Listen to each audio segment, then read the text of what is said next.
What is going on, guys? My name is Brandon and welcome back to the channel. And today we are going to be reacting to top 10 cursed items in museum that should be locked away. I have seen many different items and many different stories about them, and many kept away in museums. So I am intrigued to find out what ones should be locked away, or should probably never to be seen, or should never visit at least. So yeah, let's take a look. Here are the top 10 cursed items in museums that should be locked away forever. Starting off in our number 10 spot, we have the stoop chair.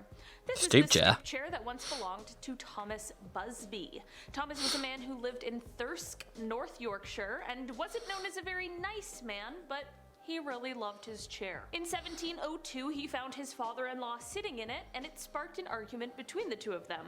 The father-in-law threatened to take his daughter back, which is very 1702 of him, and that's when Busby kicked him out of the house. After this, Busby ended up going over to the father-in-law's house, and things escalated so far that Busby actually ended up killing his father-in-law, and then he went on to hide the body in the woods. Of course, the body ended up being found, and this led to Busby getting convicted and sentenced to death. Okay. It has been recorded that many terrible fates have been met Thirsk by Museum. who have sat No, I heard of that one. Chair. In 1972, it was decided to hang the chair from the ceiling so that no one could sit in it again, which is probably for the best. Damn, this got really deep, really quickly. It was very serious. This is just the first one. Jesus. In our number 9 spot today, we have Annabelle.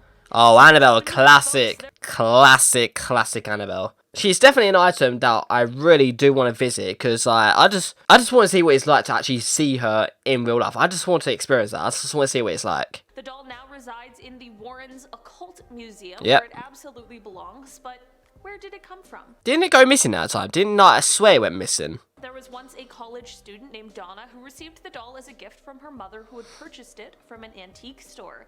Donna and her roommate started to notice some pretty creepy things happening and swore that the doll was moving. They said it would appear in different places and positions throughout their apartment before things began to worsen.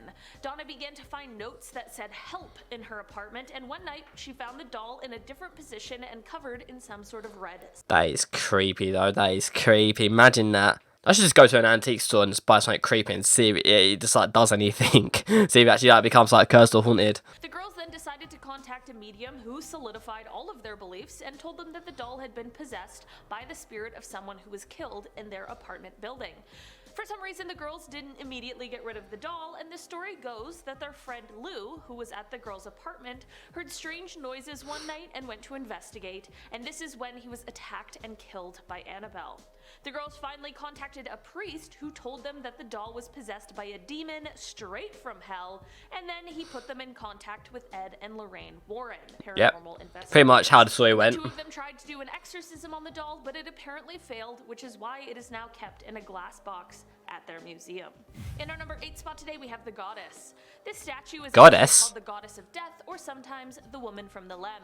This artifact is made out of limestone, and it was created sometime around 3500 BC, and it was found in Cyprus in 1878. They do say limestone is a very big conductor of energy for spirits to use. So no wonder that this item is going to be cursed if it's made out of limestone. Just saying, it was very obvious at the start straight away. As soon as I heard limestone. Over the years, it has belonged to many different families who all have been ruined and dismantled by death. After the first 6 years of ownership, all 7 members of the first family died. It then moved on to a second owner, and after 4 years, death began to come to him and his family as well. There was then a long period where it was unclaimed, but once the third family got a hold of it, several members of that family began to die as well. The third family ended up turning it over to the Royal Scottish Museum, where thankfully it's a weird shape though. Hopefully to never That's weird. another family again. Doesn't even look attractive. We have the Hope Diamond. Oh, I swear. Oh wait, I swear this. Wait, it says Hope Diamond, but I could be wrong. But wasn't that a necklace that if it kills you when you wear it or something, or just does something? I don't know. It's gonna do something bad, but I swear it kills you. I don't know. Cut from a mine in India and placed into a statue. It is a huge 45 carats, and it has a beautiful rare blue color. It is one of the most famous diamonds in the world, partially for its beauty, but also because of all of the mysterious happenings. Doesn't it also belong to Ed and Lorraine? I mean, I could be completely thinking something else. One day, a thief stole the diamond and is said to have died quite soon after. From then on, anyone who owned or even touched the diamond was said to have met an ill fate. Whether it was at their own hands, a mass execution, or a pack of wild dogs, the diamond seemed to have placed a curse on any and everyone near it. I was wrong then. I was thinking about something else. It was fortunately donated to the Smithsonian Museum and has been safe there ever since. Isn't that the Night Museum? Like the second one. In our number 6 spot today, we have the DYBBUK box. Oh, this I definitely have heard. This is literally said to be like the most haunted, most cursed item in the entire world. This is like the baddest of all bad. This is badder than bad. Yeah, I'm gonna say this probably like should be like number 1. It should be like the worst, like most cursed, most haunted item in the world. Originally, just a plain old wine box, is said to have been possessed by a DYBBUK, which in Jewish mythology is a malicious demon. The box began to gain attention in 2001 when it was being auctioned off on eBay. The seller explained that he had bought it at an estate sale of a woman who had survived the Holocaust.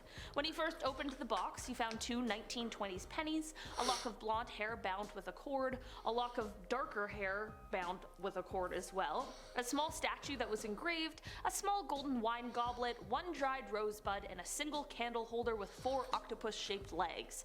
Since he bought the box, he reported that strange things began happening, such as really horrific nightmares for him and anyone who had stayed around or touched the box, and when he gave the box to his mother as a birthday gift, she suffered a stroke the same day. Bro, that is bad for him, just giving it away to your mother something so oh yeah, by the way, it's cursed by the way, but here you go. The box ended up in the hands of Zach Bagan, who is a paranormal investigator, and it now resides in his haunted museum. Zach Bagan's museum is the other museums that I have heard about. Zach Bagan's museum is like my top bucket list I want to visit. I really want to visit that museum. There's so many I've heard so many item stories, and I just want to visit the museum. I'm a big fan of that, big fan of his show. Like it's literally an OG show, so that is top bucket list. I would love to visit. That is a top bucket list right there. In our number 5 spot today, we have Robert the Doll. Oh, I've heard of Robert the Doll, yeah. A lot of attention for being a haunted doll, but Robert is just as terrifying. Robert the Doll confused me because apparently like Robert the Doll was actually like based off like a film called Chucky, but there's also a franchise like called like Robert. So I'm literally thinking like, okay, so it's a doll based off like the Chucky films or the Robert films. I'm thinking like, how can you have like a Robert doll but not based off the like Robert series, but based off like a Chucky series? Like, it doesn't make any sense to me, and it never makes sense to me. Robert the Doll was a childhood birthday gift from a grandfather to his grandson, who is also named Robert, but more often went by Gene.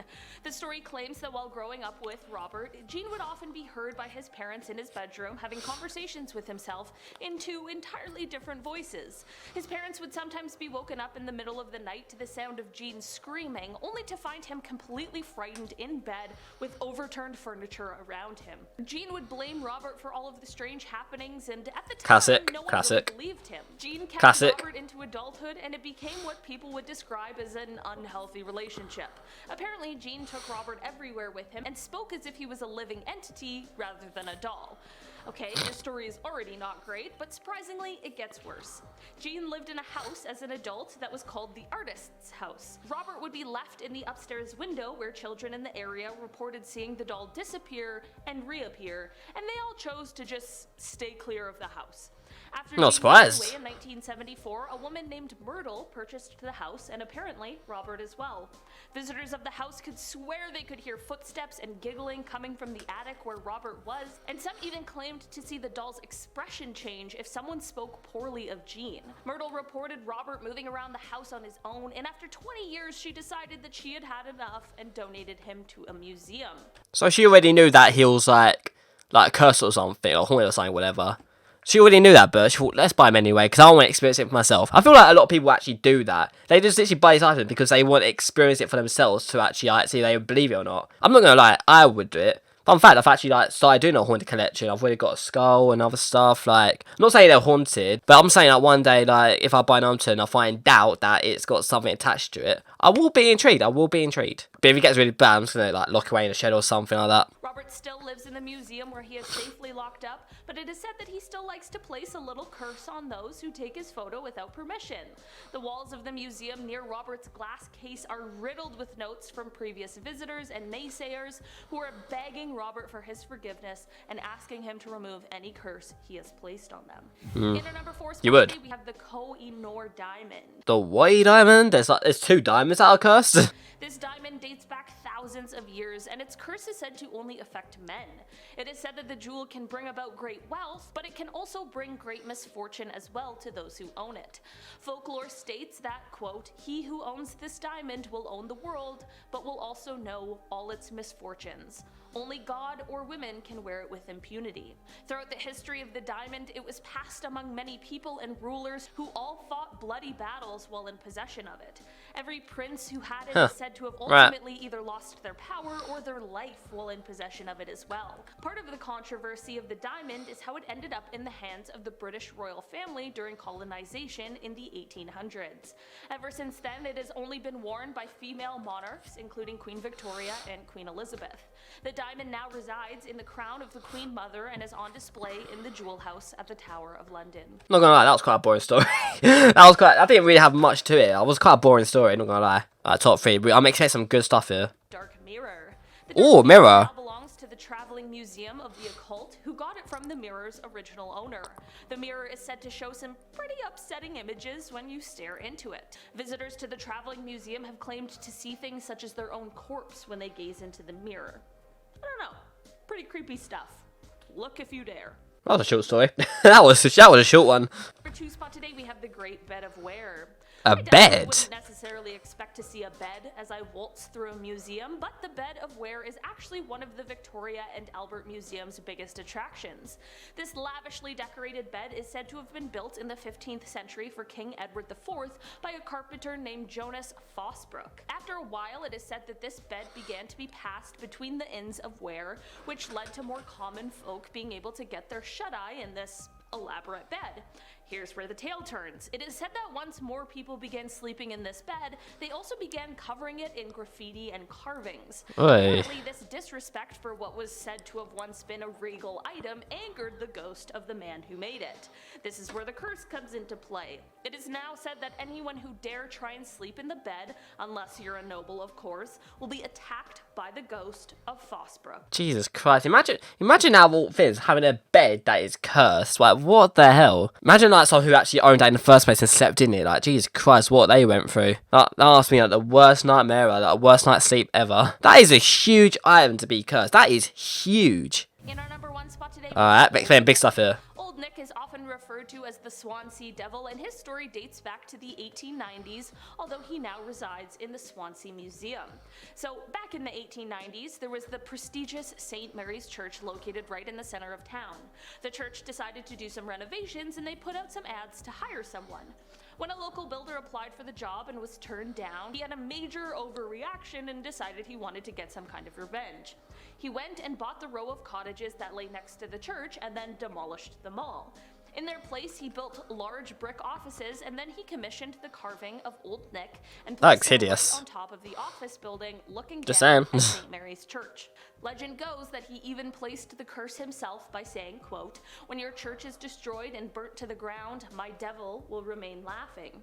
Some years later, during World War II, a German blitz came through the town, and it left most of the town, including St. Mary's, completely destroyed and burnt to the ground. But the office building with Old Nick was undamaged and remained standing. For a while, Old Nick seemed to kind of disappear. That is really ugly, by the way. Surfaced, there was a petition to put him back to where he was before, as well as a subsequent counter-petition to put him far, far away from the rebuilt St. Mary's Church. Right. As of now, Old Nick resides behind glass in the Swansea Museum, and it is said that he is enclosed in glass, more for our protection than his. Alright, that was the top 10 curse items. That was quite interesting. Like, half of these items I've heard like Robert, Annabelle, DYBBUK. I think I've heard of the Dark Mirror. I think I have. But yeah, it was like a few stuff like I've heard of, a few stuff I've never ever heard of. I know, like, it's nice, intriguing to see. Out of all the things, like, the bed put me off. I did not expect, out of all things, a bed to be cursed. But yeah, like, one day I would like to know if the item is cursed or haunted. I would love to purchase it just to find out for myself if like these objects can actually happen. I just want to know. I just want to have an experience of it. You know, you don't experience like this every day. But that is all from me for today. So I hope you guys enjoyed that video. If you did, then make sure you give it a like. And subscribe if you are new to the channel. Make sure your notification bell is on. And I will see you guys later. Take care. Goodbye.